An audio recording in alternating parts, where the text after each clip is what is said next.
Et Wall Street repart à la hausse ce matin après un long week-end de 3 jours. Le Dow Jones avance d'1,27% sur un nouveau record à 15 512 points. Et même chose pour le Nasdaq qui gagne 47% à 3 513 points. Et on est à plus 1,36% pour le S&P 500 qui bat son record historique à 1673 points.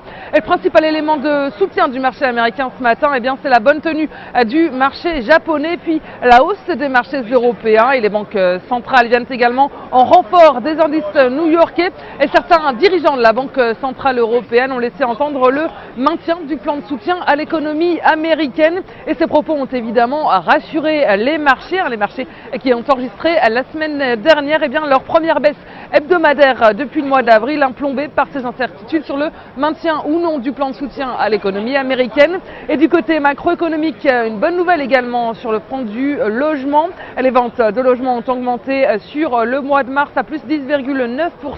Et puis du côté des valeurs, le marché va garder un œil sur Apple qui est toujours sous le coup d'une enquête sur ses pratiques commerciales. Et puis IBM est également dans le viseur des investisseurs. Le géant de l'informatique va annoncer un plan de suppression d'au moins 700 postes sur 2013.